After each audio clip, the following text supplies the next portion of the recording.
No.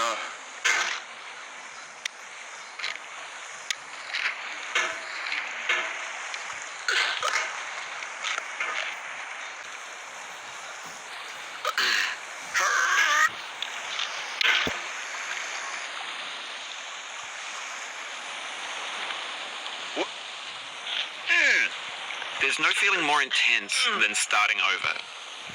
If you deleted your homework the day before it was due, as I have, or if you left your wallet at home and you have to go back after spending an hour in the commute. If you won some money at the casino and then put all your winnings on red but it came up black. If you got your best shirt dry cleaned before a wedding and then immediately dropped food on it. If you won an argument with a friend and then later discovered that they just returned to their original view. Starting over is harder than starting up. If you're not ready for that, like if you've already had a bad day, then what you're about to go through might be too much. Feel free to go away and come back. I'll be here.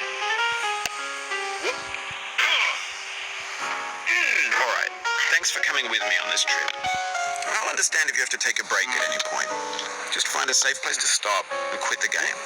And don't worry, I'll save your progress, always, even your mistakes. This game is a homage to a free game that came out in 2002, titled Sexy Hiking. The author of that game was Jazuo, a mysterious Czech designer who was known at the time as the father of B games. And B games are rough assemblages of found objects. Designers slap them together very quickly and freely, and they're often too rough and unfriendly to gain much of a following. They're built more for the joy of building them than as polished products. In a certain way, Sexy Hiking is the perfect embodiment of a B game. It's built almost entirely out of found and recycled parts, and it's one of the most unusual and unfriendly games of its time. In it, your task is simply to drag yourself up a mountain with a hammer. And that act of climbing, in the digital world or in real life, has certain essential properties that give the game its flavor. No amount of forward progress is guaranteed.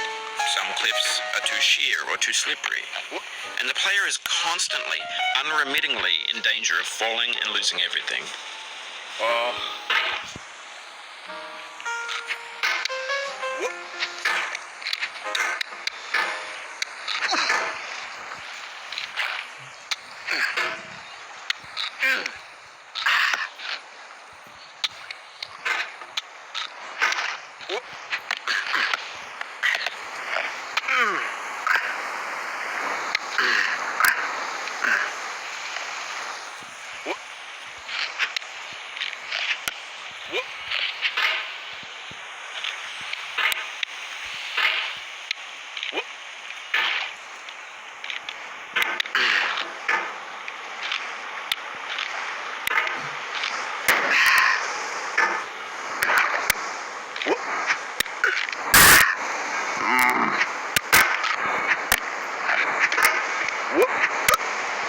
When you start Sexy Hiking, you're standing next to this dead tree that blocks the way to the entire rest of the game. It might take you an hour to get over that tree. A lot of people never get past it. You prod and you poke at it, exploring the limits of your reach and your strength, trying to find a way up and over. And there's a sense of truth in that lack of compromise. Most obstacles in video game worlds are fake. You can be completely confident in your ability to get through them once you have the correct method or the correct equipment or just by spending enough time. In that sense, every pixelated obstacle in Sexy Hiking is real.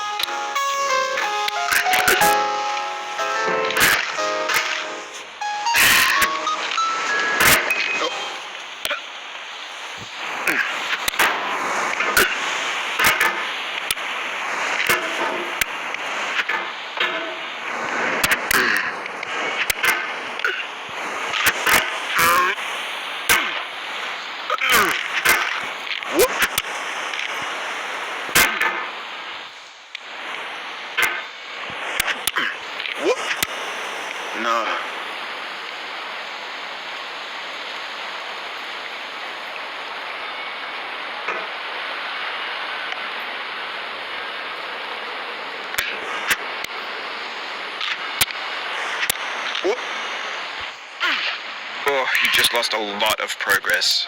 That's a deep frustration. A real punch in the gut.